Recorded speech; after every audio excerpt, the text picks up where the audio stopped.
One, two, three.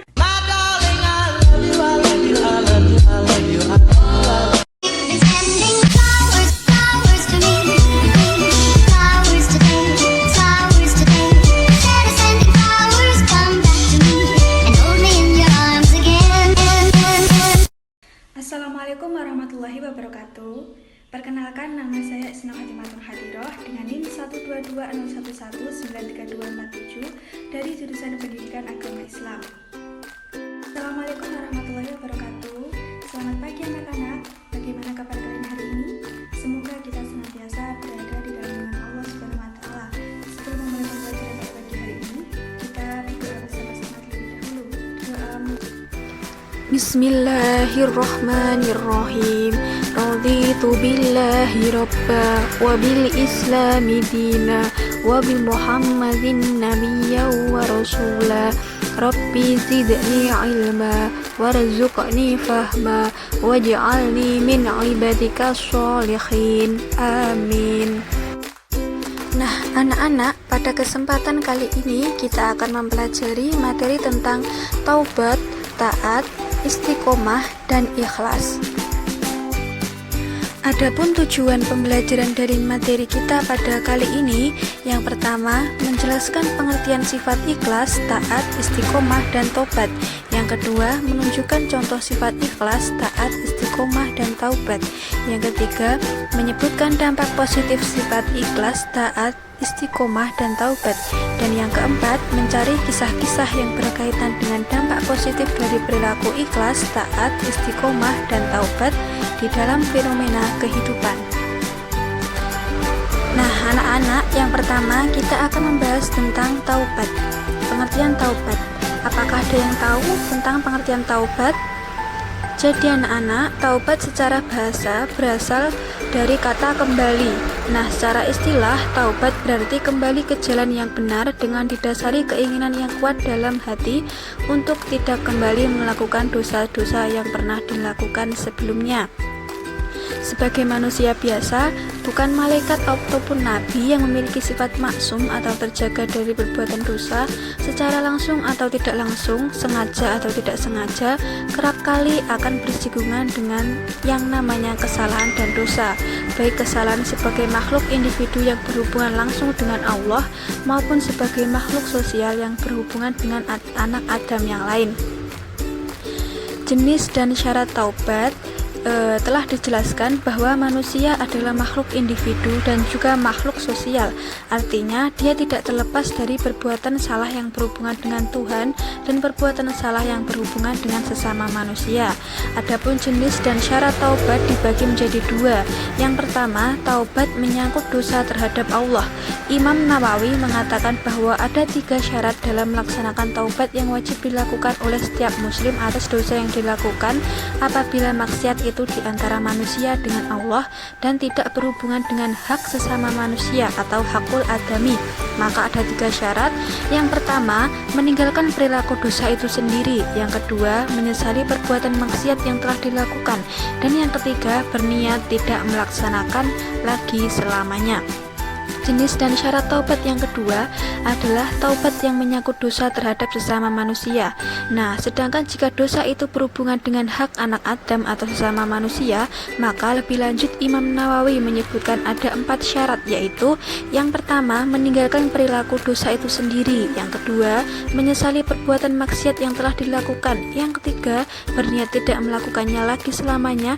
Dan yang keempat, membebaskan diri dari hak manusia yang dizolimi dengan cara sebagai berikut.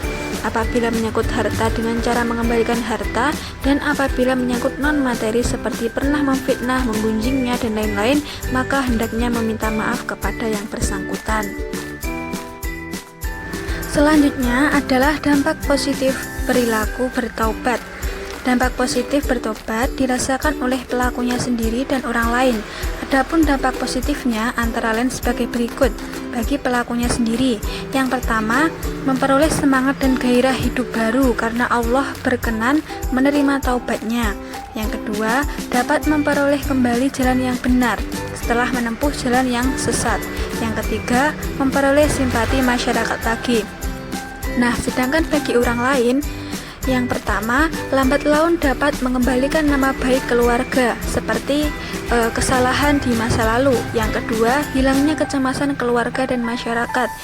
Mereka tidak khawatir terjadi kejahatan yang ia lakukan seperti sebelum bertaubat. Nah, selanjutnya, perilaku membiasakan diri bertaubat. Perilaku membiasakan diri bertaubat antara lain dengan sikap sebagai berikut. Yang pertama, tidak memandang remeh terhadap perbuatan dosa sekecil apapun. Yang kedua, berusaha menutup perbuatan dosanya dengan perbuatan baik sesuai kemampuan yang dimiliki. Yang ketiga, merasa tidak senang apabila melihat orang lain berbuat dosa. Yang keempat, memperbanyak bergaul dengan orang-orang soleh. Dan yang terakhir, bersikap hati-hati dalam bergaul. Nah, kelima perbuatan di atas yang akan menuntun manusia serta menjadikannya pribadi yang lebih baik dan menghindari perbuatan yang merugikan diri sendiri dan orang lain pastinya. Selanjutnya adalah sifat taat. Apa sih taat itu? Taat menurut bahasa berarti tunduk, patuh, dan setia. Menurut istilah, taat bisa diartikan tunduk dan patuh terhadap segala perintah dan aturan yang berlaku. Taat kepada Allah berarti patuh kepada perintah dan aturan-aturan yang dibuat oleh Allah dalam segala hal, baik itu aturan berhubungan dengan ibadah kepadanya maupun aturan yang berhubungan dengan berinteraksi dengan sesama manusia dan makhluk yang lainnya. Dalam Al-Quran, Allah telah berfirman, Ya ayyuhalladzina amanu ati'ullaha wa ati'ur rasula wa ulil amri minkum fa in tanaza'tum fi syai'in farduhu ilallahi war rasuli in kuntum tu'minuna billahi wal yaumil akhir dzalika khairu wa ahsanu sawila. Artinya, hai orang-orang yang beriman, taatilah Allah dan taatilah Rasulnya dan ulil amri di antara kamu. Kemudian jika kamu berlainan pendapat tentang sesuatu, maka kembalikanlah ia kepada Allah atau Al-Quran dan Rasul atau sunnahnya. Jika kamu benar-benar beriman kepada Allah dan hari kemudian, yang demikian itu lebih utama bagimu dan lebih baik akibatnya. Quran Surat An-Nisa ayat 59. Nah, dari ayat di atas maka bisa kita simpulkan kepada siapa saja kita harus taat, yaitu tentunya yang pertama kepada Allah Subhanahu wa Ta'ala. Sebagai seorang muslim, taat kepada Allah adalah yang paling pertama dan utama. Sebagaimana ayat di atas, kalimat perintah untuk taat yang pertama adalah kepada Allah Subhanahu wa Ta'ala. Ketaatan kepada Allah ini sifatnya mutlak, tanpa ada keraguan dan tidak ada tawar-menawar dalam segala aspek kehidupan. Yang kedua, taat kepada Rasulnya, yaitu Nabi Muhammad SAW. Ketaatan yang kedua adalah ketaatan kepada Nabi Muhammad. Ketaatan ini pun mutlak sebagaimana ketaatan kepada Allah. Ini berarti taat kepada Rasul berarti taat kepada Allah. Demikian juga sebaliknya, jika taat kepada Rasul berarti tidak taat kepada Allah, karena ayat di atas jelas bahwa perintah kepada Rasul adalah wajib. Hal ini terbukti dari redaksi Allah yang mengulang kata taatilah pada taat yang kedua. Rasulullah SAW bersabda, qala kulla ummati yadkhulunal jannata illa man aba. Qalu ya Rasulullah wa may yalba? Qala man ata'ani dakhalal jannata wa man 'asani faqad aba. Yang artinya dari Abu Hurairah bahwa Rasulullah SAW bersabda, setiap umatku masuk surga selain yang enggan. Para sahabat bertanya, wahai Rasulullah, lantas siapa yang enggan? Nabi menjawab, siapa yang taat kepadaku masuk surga, dan siapa yang membangkang aku berarti ia enggan. Hadis riwayat Bukhari. Taat yang ketiga adalah taat kepada ulil amri atau pemerintah. Nah, ketaatan yang ketiga ini adalah perintah taat kepada pemimpin. Hanya saja ketaatan kepada pemimpin ini tidaklah mutlak, tetapi mempunyai syarat, yaitu selama pemimpin tersebut berpegang kepada kitab Allah dan Rasulnya. Bentuk-bentuk atau contoh ketaatan kepada Allah dan Rasulnya dalam kehidupan sehari-hari, contohnya adalah suatu sekolah melatih siswanya untuk secara rutin membaca doa Asmaul Husna dan membaca Al-Quran sebelum memulai pelajaran. Sholat jamaah, zikir, dan sholat duha untuk upaya mendapatkan ketenangan hati, pikiran dalam menuntut ilmu sehingga ilmunya berkah dan bermanfaat.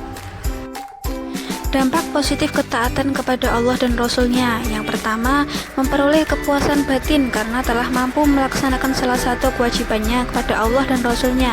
Yang kedua, memperoleh ridho Allah karena telah mampu mentaati perintahnya dan memperoleh kemenangan atau keuntungan yang besar. Dan selanjutnya, membiasakan diri taat kepada Allah dan Rasul-Nya dengan cara segera mempersiapkan diri untuk sholat apabila sudah tiba waktunya, melatih diri untuk disiplin dalam berbagai hal termasuk belajar dan mengerjakan tugas sekolah, selalu disiplin dalam mengikuti tata tertib sekolah, baik dilihat guru maupun tidak, dan senantiasa menjaga diri agar tidak melakukan hal-hal yang dilarang oleh agama walaupun sedang sendirian, tidak ada orang lain yang melihat.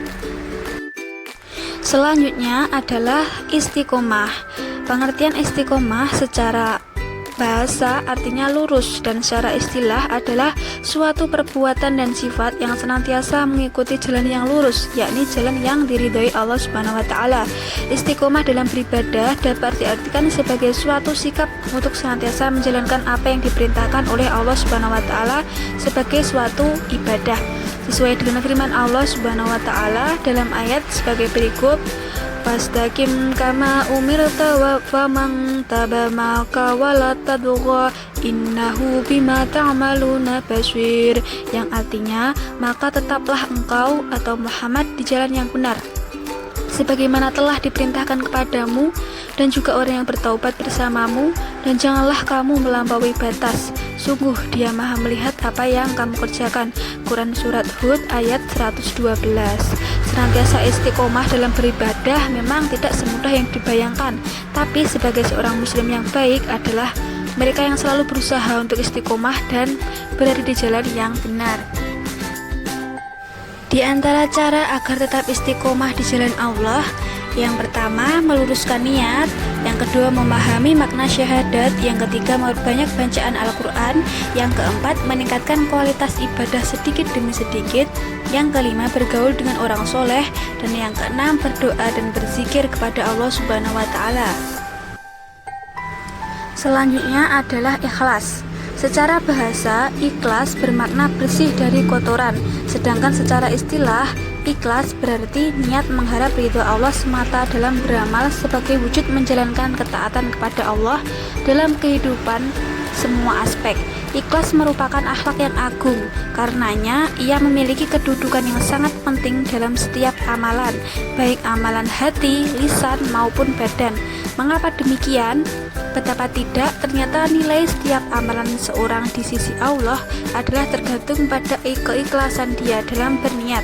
Artinya, menjaga niat yang ikhlas semata-mata karena Allah dalam menjalankan segala amalan merupakan syarat utama diterimanya amalan tersebut.